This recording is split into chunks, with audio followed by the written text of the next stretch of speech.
పహల్గామ్ ఉగ్రదాడి ఘటన నేపథ్యంలో భారత్ పాకిస్తాన్ల మధ్య ఉద్రిక్త పరిస్థితులు నెలకొన్నాయి. భారత్ ఇప్పటికే కఠిన చర్యలు తీసుకోగా దాయాది దేశం విషం చిమ్ముతోంది. చైనా విదేశాంగ శాఖ మంత్రి వాంగ్ యీ ఢిల్లీ, ఇస్లామాబాద్ల మధ్య పరిణామాలను నిశితంగా పరిశీలిస్తున్నట్లు తెలిపారు. ఉగ్రదాడిపై నిష్పక్షపాత దర్యాప్తునకు మద్దతు ఇస్తామని తెలిపారు.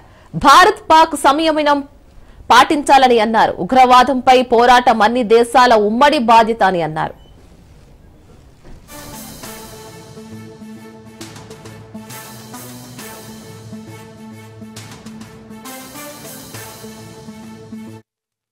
పహల్గామ్ ఉగ్రదాడి ఘటన నేపథ్యంలో భారత్ పాకిస్తాన్ల మధ్య ఉద్రిక్తతల పరిస్థితులు నెలకొన్నాయి. భారత్ ఇప్పటికే కఠిన చర్యలు తీసుకోగా దాయాది దేశం విషం చిమ్ముతోంది.